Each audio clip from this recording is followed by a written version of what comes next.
Hey guys, it's Shelby and welcome to another episode of Ranking Sustainable Brands with me.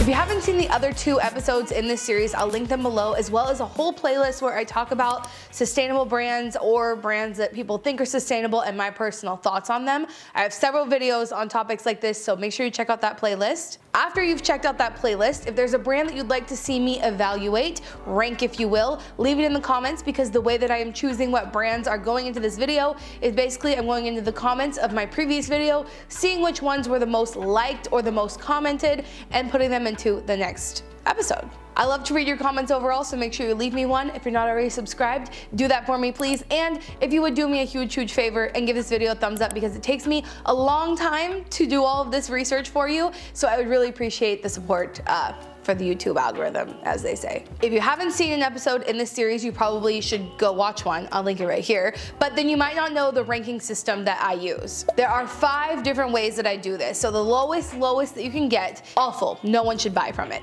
Which I haven't had to put very many brands in this series in that category because you are specifically requesting sustainable brands. I think I might do another version of this soon where I talk more about bigger brands who have sustainable lines, in which I think a lot of them would probably hit that part of the ranking system. But after awful, we have not good, I wouldn't purchase, but I don't think that maybe there's a way that someone else would purchase from them, right? So maybe like beginners or people who don't have the same concerns as I do, that sort of thing. Mostly good means that I personally would still purchase it, but I think that they could be doing even better. Almost perfect means that they are doing almost everything right, but maybe I bump them down because they don't make clothing in my size.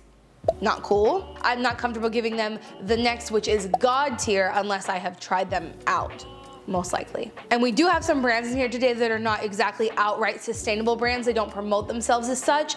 They're a brand that has like sustainability aspects to them, which is going to be really fun. And first up is one of those, which is HelloFresh. I think this was really highly requested because so many YouTubers partner with HelloFresh. When we do a sponsored video, okay, usually the brand will send us a piece of paper or like a file, whatever, that will tell us things we should and should not say, or things that they want us to show. And I noticed 2 things during all of these HelloFresh like ad reads. Number 1, they always hit on the sustainability factor. It has to be in their must-dos for these people to point out that it can help reduce food waste, that they use like recyclable packaging. They always say that. And number 2, they never show the packaging. But in my experience, when they're prepping the meal, you only see them like chopping the vegetables and actually cooking it. You don't see all the packaging that has come with it. This is a really interesting conversation to have, right? Because HelloFresh is obviously not package free. All of their materials are not even compostable, and yes, they are recyclable because thin plastic is recyclable, but we all know that thin plastic is very difficult to recycle, and even when it does get recycled, it can only be recycled in infinite amount of times, meaning once or twice, and that plastic ends up as waste anyway. And add in the fact that most municipalities don't collect thin plastic in their curbside. This also means that the person collecting this thin plastic could be contaminating their curbside recycling, because HelloFresh is calling it recyclable, because it technically is, but this means that the consumer has to go somewhere and drop it off most of the time. On HelloFresh's website, they post this big, and they're so proud that the University of Michigan did a study and found that home delivery meal kits have a smaller carbon footprint than a typical grocery run at the grocery store. This is simply due to the way that the structure of the business is, right? So instead of going from farmer to manufacturer to packaging to grocery store to driving to your house, it just goes from farmer to packaging to your house, lessening the carbon footprint overall of the transportation of that food to get to you. So the University of Michigan study that shows that the carbon emissions would be less is actually not for HelloFresh directly, it's just for meal delivery kits overall. So keeping that in mind, I still think that there are some possible benefits here through HelloFresh. Aside from all those things, they do calculate their carbon footprint and then they do offset it, which I think is a really great step in the right direction. I think it's cool that your meal delivery kits from HelloFresh can be carbon neutral. I give them a thumbs up there. I don't think I found a single one recipe that was completely animal product free. They do have veggie meals, but most of those have some form of dairy. One of them I saw had like a fried egg on top. HelloFresh specifically, probably not the best if you are plant-based. And overall, HelloFresh doesn't have any sort of like super standout certifications that make me feel like they're doing something super sustainable around their whole supply chain. They provide information about their suppliers so that you can make the determination if you think they're good suppliers or not. But there's no third-party testing to say like, oh, HelloFresh's whole supply chain is really, really sustainable. And I can see how for many people it would be a beneficial service. So I'm gonna put HelloFresh in the I'd still purchase category, specifically because I think the meal delivery service like aspect of it can be more sustainable than the way people are currently shopping and wasting food. And if there's a way to reduce that and HelloFresh is the answer, also making it more affordable than eating out and more convenient than having to get all the groceries yourself, I can see how it would benefit many people. And so I figure like maybe one day when I'm a mom, this is a type of service that I might take advantage of. So we're putting them in I'd still purchase. Next up is another brand that's not particularly sustainable, but they have sustainable initiatives. First thing under their About Us type section is sustainability, right? So there's like About Us and then all these little subsections. Sustainability was first. And I have to say that I have a really good feeling that this is because consumers are asking for this. We are being more vocal and asking brands, how do you produce this? How do you manufacture this? What materials are you using? How much water are you wasting? What's your carbon footprint? The downside to that is, to the average consumer who maybe isn't so ingrained or invested, I should say, in making sure a brand is actually doing what they're saying, I think this is a good way for the average consumer to come to their website and see sustainability at the top and think that that means that everything they make is made sustainably, and possibly even equate that to paying their workers and treating them fairly. So what I found is that they do have a lot of different sustainability initiatives, but only for certain items. Please keep that in mind. And it makes it really difficult to rate Levi's as a whole because I'm not rating their whole line. Their whole line is not produced sustainably and ethically. Therefore, I would not recommend the ones that are not. Do you see what I'm saying? They try to really present themselves as a brand who makes good quality items that are meant to last. And aside from that, they actually have their own tailoring program where you can send in your clothes and not just get them fixed, but get them tailored and also get them customized. So they have different programs where you can get things like embroidered or labeled. They're starting to use hemp in their materials, which is a much more sustainable crop than cotton. Hemp takes a lot less resources to grow, grows a lot faster, benefits the soil, all sorts of things. It's a really, really great crop. It literally says like you're going to start seeing this more and more in the industry. So like we're just following the industry. Okay. They use recycled plastic, they use recycled denim. They have a recycling denim program so that you can bring your old jeans back and they will recycle them. And again, this is a specific line, but they do have technologies to reduce like chemical use in their dyeing process and also water, to use less water in their dyeing process. Now, the beginning of me being a little bit off-put from Levi's starts where they start talking about they want to produce garments in factories that promote workers' well-being. And my question to this is, number one, why is this an initiative for this specific line and not for your whole brand? Number two, what does promote workers' well-being mean? Are there any third parties to verify that this is true? And what I found on their website after digging deeper is that they do have a code of ethics, but that's basically their own standards and their own reports and no third party to verify that this is what's actually happening throughout the supply chain. The report is very detailed, but what I found while they were going through it and pointing and hinting at all the things that they're wanting to do are things that they have as a goal, not things that they're already doing, right? So standards for their workers, standards for pays, standards for their factories are all goals and initiatives that they have, but most of those things are not implemented currently. If you're setting out with the idea to purchase a good quality pair of denim jeans that you want to keep for a very long time, I think you can purchase Levi's in a sustainable way.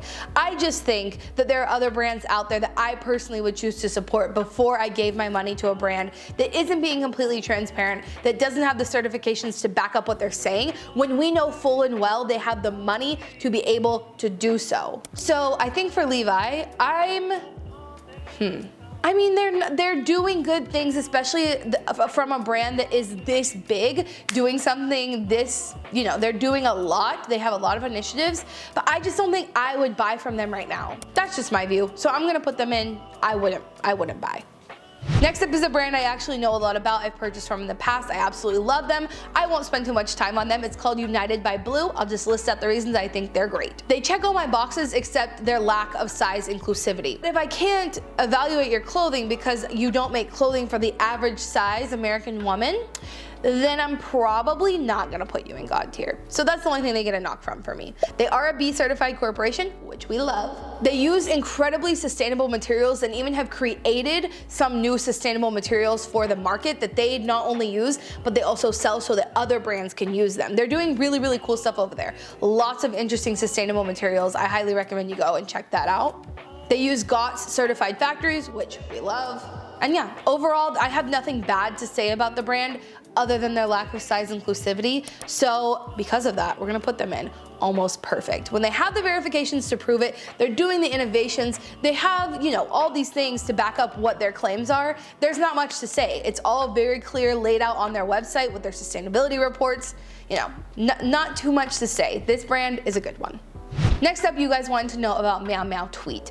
Now, I think Meow Meow Tweet is a good example of a brand that may not have all of the certifications to prove that what they're doing is good, but the products that they make speak for themselves or are the most sustainable version on the market. Does that make sense? So Meow Meow Tweet is actually the first brand to ever make a deodorant in a cardboard tube. They do list their ingredients so that you can verify that their ingredients are sustainable, that you would support.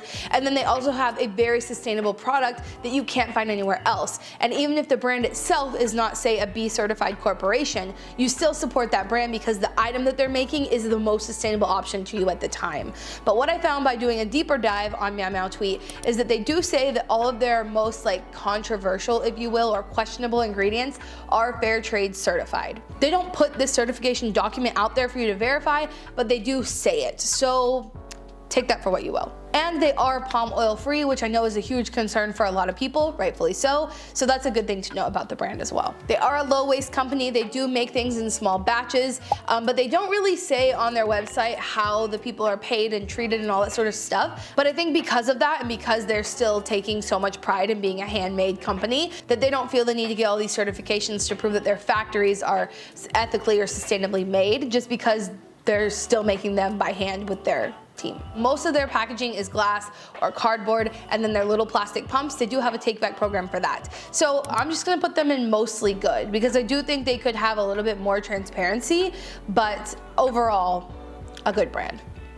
Next is a brand called Luisa. A lot of you guys wanted to know about this, and I have actually talked about it in the past. If you want to hear more in detail about it, go watch this video right here. So Luisa is a jewelry brand, and they do use sustainable materials like recycled gold, recycled silver, all that sort of stuff. A lot of my friends, once again, here on the internet, love them. My personal experience was that it was not good quality. 2 pieces of the 3 pieces that I received broke within the first time of me wearing them. And then the other problem I had was the necklaces that they made didn't fit me appropriately. And I know that I'm a plus size person, okay? I talked about this in that video. I know that my neck might be bigger than maybe yours, but I try to put that aside because that's just my personal experience, and evaluating them because so many other people seem to love them, I think is worth a moment. So what I really liked to see from Luisa is that they do keep track of their carbon footprint, they do offset it, and then they do publish sustainability reports, where in their manufacturing process is using the most resources and how they're improving that, etc. I think on the sustainability side, I was pretty happy with them,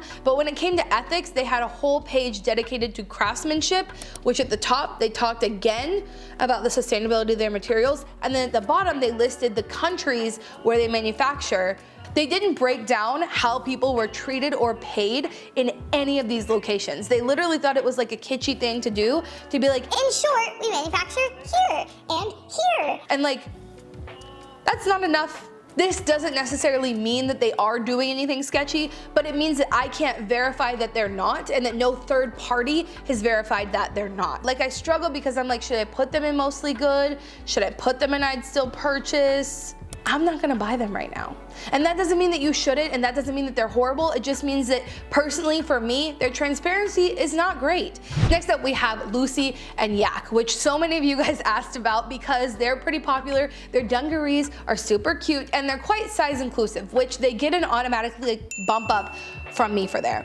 I will say that when I went in to evaluate Lucy and Yak, a few not red flags, but things that were quite annoying, was the first About Us page that I looked at had this paragraph at the bottom that said, we are working to make all of our factories positive and happy to work in, and they're all light and airy. And I was like, that doesn't tell me anything about how the people are treated or how they're paid. And then the paragraph above that said it was talking about goals that they have to meet by 2018. So that was a really weird thing for me to read through that page and realize they hadn't updated it in years. So then I went to another About Us page, because let me tell you, they have literally 7 pages about their ethics. But I have determined that they follow enough different standards and have enough certifications that their workers are treated very, very nicely and almost treated as family. That's at least how they present it. And they do follow the UK's ETI code, which is a pretty standard code to follow.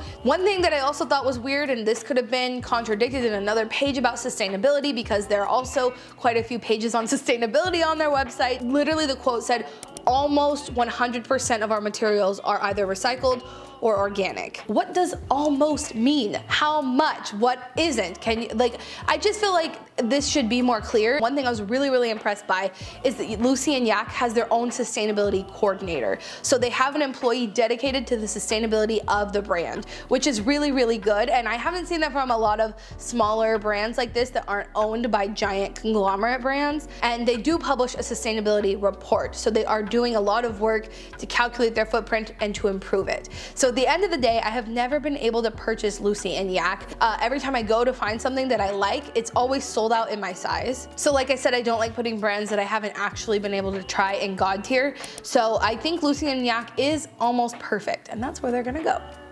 Next brand is called Full Circle Home. And the first thing I want to say about Full Circle Home, if you click on their sustainability About Us page, the first thing they're most proud of is that they are plastic neutral. Being carbon or plastic neutral is a good place to start and a bad place to stop. But if that's your biggest moment, the biggest thing that you're proud of about your brand is being plastic neutral, which basically means that for the amount of plastic you produce, you pay someone to clean that amount off of, like, either beaches or in the ocean and all that sort of stuff. I don't think that should be the biggest sustainability feature of your brand, but maybe it's just a recent achievement and so they wanted to put it at the top. I'm not sure. Now they also do use natural materials in their cleaning products, because that's what Full Circle Home is. I should have said that in the beginning. They use sustainable natural materials like bamboo, which is fast growing and has a smaller resource footprint. But then they also use things like recycled plastic and recycled aluminum, which I like to see. And they do have a few certifications to back all of this up, so I'll just read those off. They're part of the Global Recycled Standard, the Global Organic Textile Standard, and the USDA Certified Bio-Based Product. They do calculate their carbon footprint and then offset their carbon footprint, which I say again, good place to start, bad place to stop. But where things got weird is when I went to their FAQ page, and they had 4 whole questions on their FAQ page. And one of the questions is, how are your products made? Where are your products made? And the description under that was all of like 4 sentences, which is incredibly vague. You might have a different feeling about what is sustainable and what is transparent and what you're comfortable supporting, but for me, that's not enough. So in this paragraph, they say our items are ethically made in China, which, okay, I'd like to decide if I think it's ethically made in China. If you could give me some details about how they're treated, how they're paid, what their hours are like, that's what's important to me. I don't want you to tell me what is sustainable and ethical. I want you to tell me what you're doing. I'll decide if I think it's good enough or not. That's how I feel. And then the other part of this question that I thought was problematic is, number one, you have to go to the FAQs for this. Why isn't this in your About Us page? But I digress. The thing that bothered me is they basically threw out this line about, we've even been to our loofah farms, as if going to a farm means that you are ensuring that everybody there is treated correctly, that facility is certified that they are following certain standards to be sustainable and to be ethical. No, I get to decide that. You don't decide that for me. I know that the reason brands do this is because the average person will read that and think that it means that they are sustainable and that they are produced ethically, and they'll move on and they'll buy from Full Circle, and it's not a problem for them. But I just feel like there are several other brands out there that I could be giving my money to that are more transparent than, we've visited our loofah farm before, and I just don't like that. So Full circle for me is gonna go in the I wouldn't buy, just because I think there are better brands out there. And so that's my personal opinion. You can have a different opinion, you can feel totally differently, and you can argue with me in the comments, but that's how I feel. So it looks like in today's video, no one made it to the God tier. I think some brands on this list could be made up to God tier if they made some small adjustments, because some of these brands might be able to answer the questions that I need or the things that I want them to do, but they're not sharing it and they're not calculating it and they're not getting certified to prove that it's true, other than just me believing the words that they say. So I hope you enjoyed this episode of the series. I'll leave 2 of the other episodes of the series here on the screen. Make sure you give this video a thumbs up if you liked it, and subscribe if you're new here. And remember, until next time, you cannot do all the good that the world needs, but the world needs all the good that you can do. Bye, guys.